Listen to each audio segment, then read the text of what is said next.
भी इससे वाकिफ हैं कि कितना सिक्योरिटी एजेंसीज के लिए, जो दोनों देशों की सिक्योरिटी एजेंसी हैं, उनके लिए ये बड़ा चैलेंज होता है, क्योंकि दो हेड ऑफ स्टेट एक ही गाड़ी के अंदर हैं, तो ये निश्चित रूप से। लेकिन ये दोनों नेताओं की गर्मजोशी भी बताता है, ये दोनों का एक दूसरे के प्रति कॉन्फिडेंस भी बताता है। भारत और यूएई के रिश्ते जिस लिहाज से करीबी में बदले हैं, जिस तरीके से वो दोनों नजदीक आए हैं। और आप देखिए, प्रधानमंत्री मोदी 2015 के अंदर जब पहली बार यूएई गए थे, तो वो उनकी पहली यात्रा थी। 34 साल बाद भारत का कोई प्रधानमंत्री गया था। लेकिन अगर 2015 से लेकर आप 2024 की बात करें, अगले महीने प्रधानमंत्री मोदी को यूएई जाना है, वो उनका 7वां दौरा होगा। तो आप देखिए, इतने सक्सेशन के अंदर, इतने जल्दी में अगर वो यूएई जाते हैं, तो ये बताता है कि भारत और यूएई के रिश्तों की अहमियत क्या है। और देखिए, यहाँ पर जो है गाड़ियों का काफिला जो है वो नजदीक आने लगा है। और देखिए, यहाँ पर जो स्पेशल प्रोटोकॉल की जो गाड़ियां हैं वो भी चल रही। मैं चीफ ऑफ प्रोटोकॉल अंशुमन को देख पा रहा हूँ, उनकी नजरें जो हैं वो पीछे की तरफ लगी हुई हैं और वो ये देख रहे हैं कि कहीं कोई गड़बड़ तो नहीं हुए, क्योंकि चीफ ऑफ प्रोटोकॉल की भूमिका बड़ी महत्वपूर्ण हो जाती है ऐसे में। और आप देखिए, यहाँ से प्रधानमंत्री के गाड़ियों का जो काफिला है वो पहुंच गया है और ठीक मेरे सामने जो है वो जो वाहनों का काफिला है, सिक्योरिटी लाव लश्कर के साथ में और धीमी रफ्तार के साथ में प्रधानमंत्री की जो गाड़ी है वो यहाँ पर आगे बढ़ती हुई, और दोनों देशों के झंडे लगे हुए हैं उसके ऊपर। प्रधानमंत्री मोदी इसके अंदर हैं, शेख बिन जायद इसके अंदर हैं, और ये आप देखिए कि भारत के झंडे यानी प्रधानमंत्री की अपनी गाड़ी के अंदर शेख बिन जायद, मोहम्मद बिन जायद अल नाहियान जो है वो मौजूद हैं। और देखिए, हाथ हिलाकर जो है अभिवादन कर रहे हैं। देखिए, MBZ इन्हें कहा जाता है, MBZ जो है वो हाथ हिलाकर अभिवादन कर रहे हैं। और ये जो तस्वीर है, इस तस्वीर को देखने के लिए यहाँ पर गुलाब के फूल जो हैं वो बरसाए जा रहे हैं, और ख़ास तौर पर जो यहाँ पर नृत्य प्रस्तुति है वो उन्हें दिखाने की कोशिश थी, और वो भी बाकायदा इस गर्मजोशी को समझते हुए, उनका अभिवादन करते हुए। जाहिर तौर पर ये जो कलाकार है ऋषभना, ये बहुत देर से इसी का इंतजार कर रहे थे।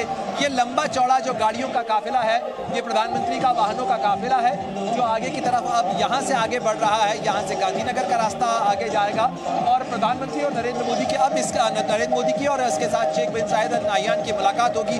दोनों की द्विपक्षीय मुलाकात होगी। दोनों के बीच में हाल ही में दिसंबर के अंदर मुलाकात हुई थी, और उसके पहले प्रधानमंत्री जब यूएई गए थे तो दोनों देशों के बीच में कॉम्प्रिहेंसिव इकोनॉमिक पार्टनरशिप एग्रीमेंट को साइन किया गया था। प्रधानमंत्री को अगले महीने यूएई जाना है। तो आप देखिए कि एक तरफ भारत और यूएई के बीच में हाल ही में पहला सैन्य अभ्यास होता है, उसके बाद शेख बिन जायद रोड शो करने के लिए गुजरात पहुंचते हैं। गुजरात वो जगह है शोभना जहां से कारोबारी रिश्ते अरब देशों के साथ बहुत पुराने रहे हैं, सदियों पुराने रिश्ते हैं, और यूएई भी इस चीज़ को समझता है। और अगर आप देखें क्यों भारत अहम हो जाता है यूएई के लिए, यूएई में फूड सिक्योरिटी का जो चैलेंज है उसे भारत दूर कर सकता है। वहीं जो भारत में एनर्जी सिक्योरिटी यानी ऊर्जा सुरक्षा की जो चुनौती है उसे दूर करने के अंदर यूएई एक बहुत बड़ा साझेदार है। साथ ही जो अबू धाबी का सॉवरेन फंड है वो दुनिया का दूसरा सबसे बड़ा सॉवरेन फंड है। भारत को इंफ्रास्ट्रक्चर के लिए निवेश की जरूरत है, और ऐसे में ये जो गर्मजोशी है इसके कहीं ना कहीं बड़े टेंजिबल मायने हैं। और इसीलिए डिप्लोमेसी में कहा जाता है हर चीज़ ऐसे ही नहीं होती है, देशों के अपने हित होते हैं और हर देश अपने हित के अनुसार दोस्ती भी करता है, उसे आगे भी ले जाने की कोशिश करता है। ये वाहनों का पूरा काफिला, लंबा चौड़ा काफिला जो है वो इस समय आगे बढ़ रहा है। प्रधानमंत्री और शेख बिन जायद की जो गाड़ी है वो यहाँ से आगे निकल चुकी है। आगे हर थोड़ी दूरी के ऊपर कुछ मंच बनाए गए हैं। जी प्रणय, मैं पाकिस्तान के नजरिए से अगर इस मुलाकात की अहमियत को समझना चाहूं, या ये कहिए कि पाकिस्तान के लिए कितना चिंता है ये दोनों देशों के इस समय नेताओं की ये गर्मजोशी से मुलाकात, ये साथ साथ निकलता हुआ रोड शो, तो आप मेरे दर्शकों को बताइए कि पाकिस्तान के लिए आज कितनी बड़ी चिंता है ये आगे बढ़ता हुआ रिश्ता दोस्ती का।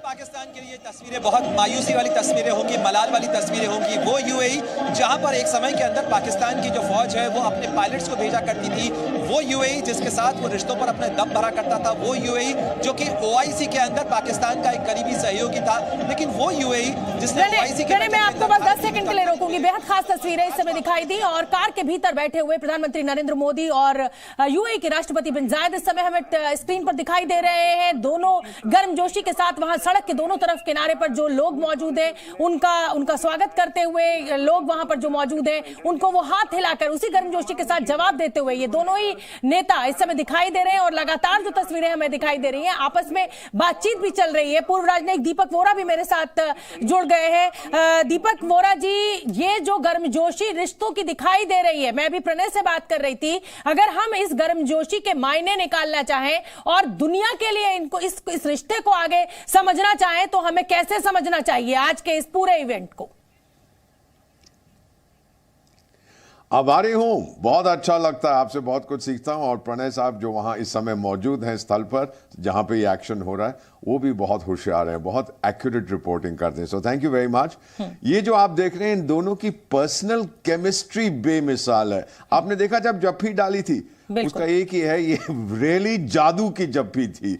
आप और जो यूएई के जो राष्ट्रपति हैं वो अपने आप को शहंशाह नहीं कहते। सऊदी अरेबिया के जो किंग हैं ये अपने आप को राष्ट्रपति कहते हैं। थोड़ा सा डेमोक्रेटिक सिस्टम बनाने की कोशिश कर रहे हैं। तो उनकी उम्र 62 साल की है, नरेंद्र मोदी की 73 की है, 11 साल का फर्क है। इसीलिए यूएई के जो राष्ट्रपति हैं, प्रधानमंत्री नरेंद्र भाई मोदी को अपना बड़ा भाई मानते हैं। और जिस तरह से वो गले मिले मैम, ये बहुत सिग्निफिकेंट है, क्योंकि हमारी जो रिलेशनशिप है यूएई के साथ अब जो बन रही है वो सिर्फ एक तरफ सीमित नहीं है। हाँ, ट्रेड और इकोनॉमी तो है ही, उसके बारे में बातचीत करेंगे, वाइब्रेंट गुजरात के लिए आए, लेकिन हमारी डिप्लोमेटिक रिलेशंस, मैं अंतरराष्ट्रीय संयुक्त राष्ट्र संघ की जो मीटिंग्स होती थी, बड़ी क्लोजली हम कोऑर्डिनेट करते हैं अपनी पोजीशन। क्लाइमेट चेंज की जो मीटिंग्स होती हैं, ये हम लोग साथ साथ चलते हैं। डिफेंस में आपको याद है मैम, जब हमारे राफाल जहाज आए थे फ्रांस से कुछ साल पहले, तो यूएई में रिफ्यूलिंग एक ही स्टॉप किया था और mid air refuelling UAE air force ने दी थी। कल्चरल 1/3 तो वहां की आबादी भारतवासियों की है। तो ये दो देश हैं जिनका मैं यही कहूंगा कि डेस्टिनी है कि वो बहुत करीबी दोस्त बने। इतने सारे एरियाज हैं जहां पर उनकी सहमति है। बिल्कुल ठीक है, मैं प्रणय का जल्दी से रुक कर लेती हूँ। प्रणय, मुझे लगता है कि अहमदाबाद एयरपोर्ट से गांधीनगर पहुंचने में 35 से 40 मिनट का वक्त लगता है। क्या कार्यक्रम आज रहने वाला है प्रधानमंत्री नरेंद्र मोदी का और राष्ट्रपति बिन जायद का? देखिए, वाहनों का काफिला सीधे जो है लीला होटल पहुंचेगा, जो गांधीनगर के अंदर है। उस लीला होटल के अंदर प्रधानमंत्री मोदी और शेख बिन जायद की द्विपक्षीय मुलाकात होगी। आप देखिए कि भारत और यूएई के रिश्तों के लिहाज से हम जो चर्चा कर रहे हैं, 3 महीने के अंदर 3 मुलाकातें। दिसंबर 1 को प्रधानमंत्री यूएई में थे। आज जब हम बात कर रहे हैं 9 जनवरी को, तो यूएई के राष्ट्रपति यहाँ पर हैं। और जब हम 1 महीने बाद एक बार फिर जुड़ेंगे और इस पर चर्चा करेंगे, तब प्रधानमंत्री जो है वो 13 फरवरी को जो है वहां पर होंगे, यूएई के अंदर होंगे। प्रधानमंत्री के सम्मान में देश का या नहीं दुनिया का अब तक का सबसे बड़ा जो डायस्पोरा इवेंट होने जा रहा है, आलान मोदी 2024, उसकी मेजबानी जो है वो यूएई में होगी और वो अबू धाबी के अंदर होगा। तो क्विक सक्सेशन में 3 महीने के अंदर किसी 2 देशों के प्रमुखों की इस तरीके से जल्द मुलाकात होना, ये बताता है कि दोनों के एक दूसरे के साथ कितनी करीबी है, किस तरीके के उनकी नजदीकियां हैं। लेकिन महत्वपूर्ण चीज ये भी हो जाती है कि अगर इतनी जल्दी मिलते हैं तो फिर इतनी जल्दी क्या कुछ बातचीत होनी है।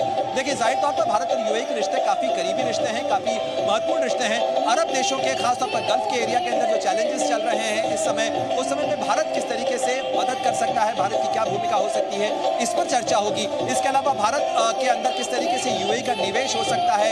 वाइब्रेंट गुजरात का ये मौका है, निवेश का ये मौका है, इसलिए उसके अंदर भी यूएई क्या कुछ सहयोग कर सकता है, उसके ऊपर बात होगी। इसके अलावा कॉम्प्रिहेंसिव इकोनॉमिक पार्टनरशिप एग्रीमेंट दोनों देश कर चुके हैं। दोनों देशों के बीच में एक्सपोर्ट और इंपोर्ट, इसके आंकड़ों में खासी रफ्तार देखने को मिली है। प्रणय, मैं आपके पास आऊंगी, लेकिन इस समय दीपक वोरा का रुख करना बेहद जरूरी है। दीपक वोरा, पाकिस्तान हमेशा इन इस्लामिक देशों के बल पर अपनी ताकत का, जिसे कहा जाए कि मुजाहरा करता रहता है, दिखावा करता रहता है, लेकिन आज प्रधानमंत्री नरेंद्र मोदी के साथ राष्ट्रपति बिन जायद का भारत में होना, रोड शो निकालना, एक गाड़ी में बैठना, पाकिस्तान के लिए आप कितनी बड़ी चिंता मानते हैं?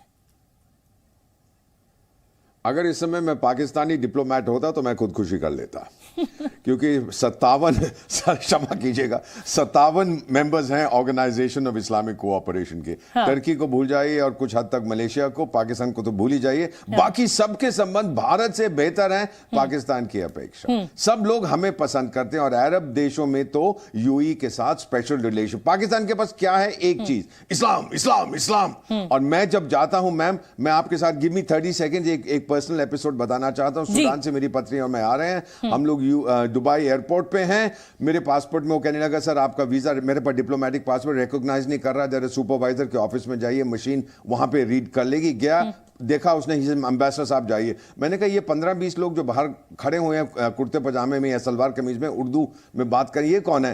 तो मुस्कुरा के कहता है मुझे अरबिक में, मैं अरबी बोलता हूं, कि ये आपके पड़ोसी मुल्क हैं, अभी तो हम इनकी पूरी तरह से तलाशी लेंगे।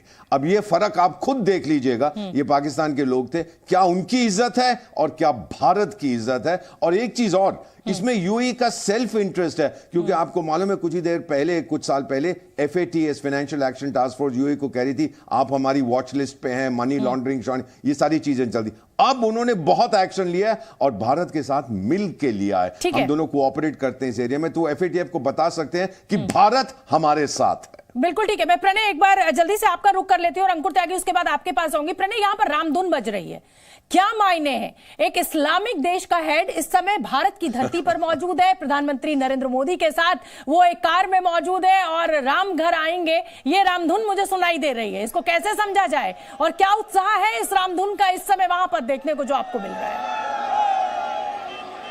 इस रामधुन का उत्साह आप खुद देख लीजिए। यहाँ पे मेरे पीछे जो आपको जनसैलाब नजर आ रहा है, ये जनसैलाब भारत और यूएई के रिश्तों के साथ साथ प्रधानमंत्री मोदी, रामधुन और साथ साथ जो भारत की सांस्कृतिक